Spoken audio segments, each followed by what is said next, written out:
Bom dia, bom dia a todas as pessoas. Eu sou a Thaís Lapa, estou aqui em mais uma coluna Elabora,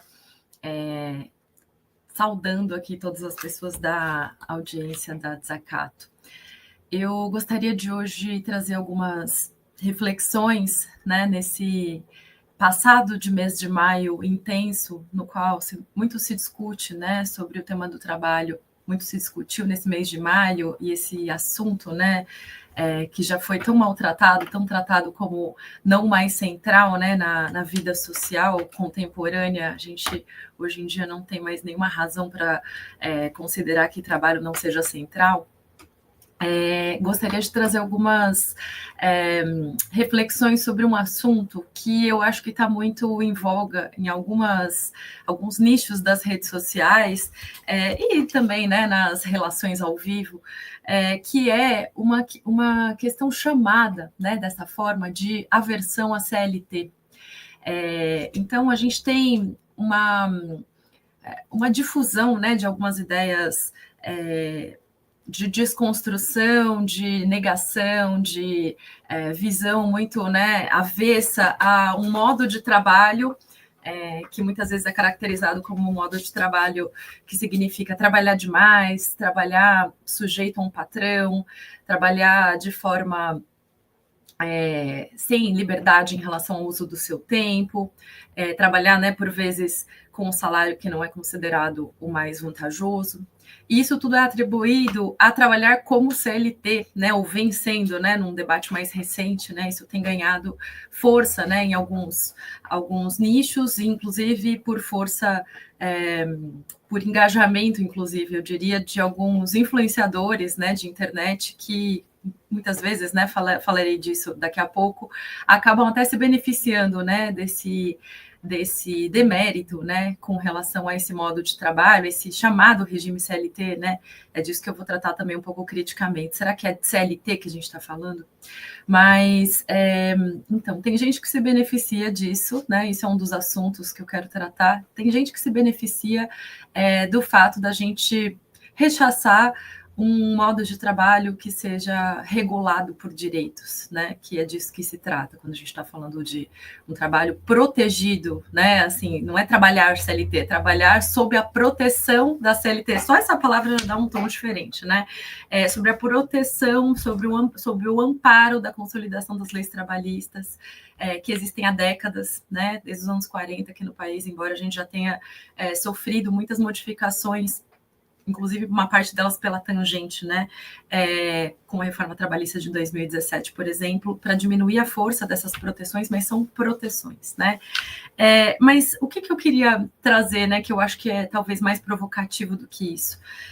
Quando a gente vê esse assunto, às vezes, tratado de forma, não só nas redes sociais, né, mas até por alguns instrumentos, né, de jornalismo, de grande mídia, essa alcunha, né, de aversão à CLT, ela não é questionada. Será que é a CLT que as pessoas, né, principalmente jovens, né, porque tem uma faixa, né, de questionadores, né, ou de pessoas que hostilizam ou têm essa aversão a essas características do trabalho que são atribuídas à CLT, que são muito jovens. Será que é a CLT? Ou será que não seria o próprio regime de assalariamento capitalista? Né? Estou fazendo uma pergunta de forma, claro, retórica, porque, né, a resposta para isso, né, no acúmulo que tenho de pesquisas, no acúmulo que tenho dos debates e, né, do que vem sendo acumulado coletivamente, né, da compreensão de como se organiza o trabalho na atualidade, e como vem se organizando, né, o trabalho desde que a gente, né, vive sob esse regime capitalista, de que, assim, o trabalho subordinado, o trabalho no qual você tem que responder a um comando alheio, se submeter às suas determinações em relação ao horário, a remuneração, usos do tempo, né, distribuição do seu tempo para trabalhar, desde que a gente tem trabalho sob o regime capitalista, né, e a forma assalariada é a regular, né, dentro desse regime, é disso que se trata, né? Trabalhar sobre o capitalismo. Então, né, se tem pessoas com aversão a essas formas de trabalho, né, elas talvez precisassem só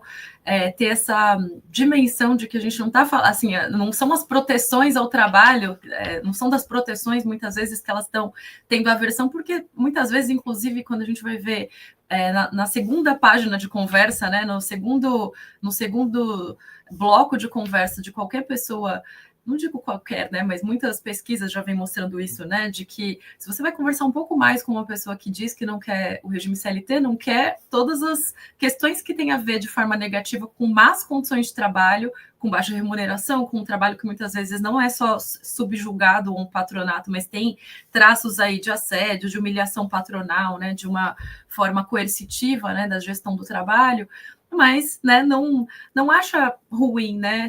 Não acharia ruim ter férias, não acharia ruim ter um auxílio, um afastamento previsto, né?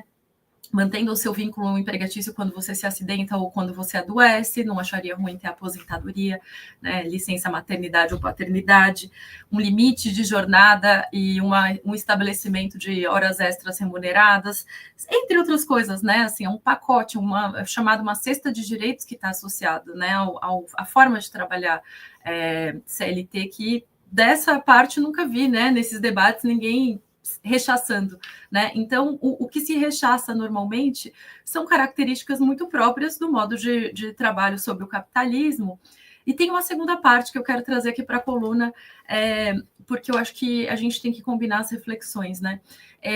Que diz respeito o quanto que a outra parte, né, as outras formas de trabalho, entendidas por algumas pessoas como atípicas, e que é um termo que se usa mais nas pesquisas, mas que também é entendida como viração, como trabalho autônomo, como empreendedorismo, né, como ter flexibilidade, ter mais margem, né, de liberdade até, né, nas formas de organizar o trabalho. Quando a gente está falando dessas alternativas, né, do que é entendido como esse tipo de alternativa, a gente tem muitas vezes uma distorção, né, dessa suposta liberdade, dessa suposta autonomia.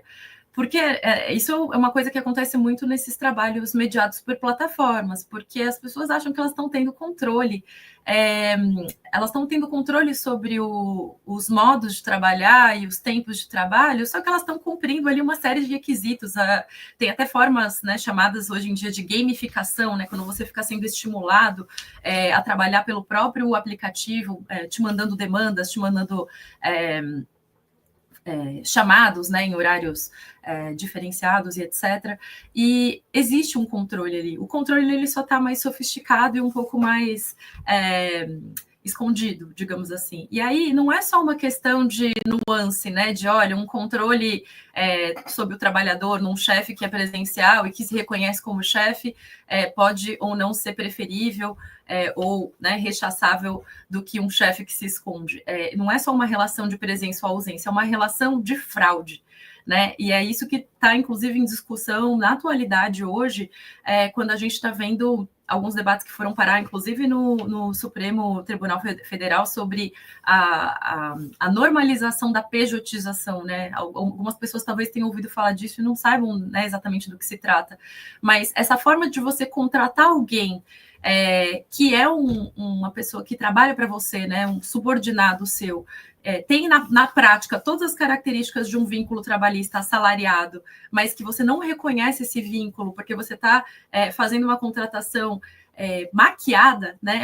É chamado de vínculo de trabalho disfarçado, porque você admite que a pessoa é uma prestadora de serviços, como se ela fosse uma empresa, só que ela é uma pessoa, ela não é uma empresa.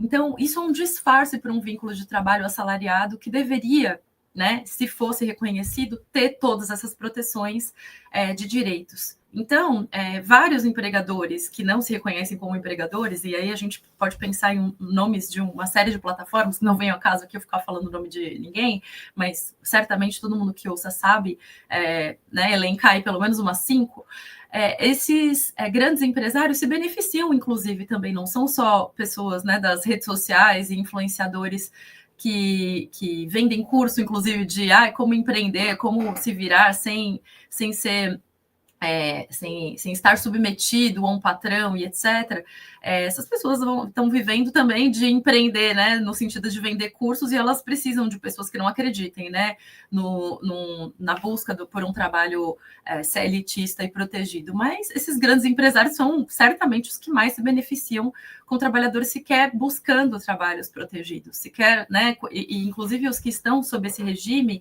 que eles, né, também não tenham esse horizonte de aumento dessas proteções já estabelecidas, como, por exemplo, você tem direito a ser remunerado de uma forma estável, né, saber quanto que você vai ganhar no fim do mês, todo mês, que é uma coisa que pessoas nesses vínculos vínculos de trabalho disfarçados, né, chamados de autônomos, que não são autônomos, né, ressalto.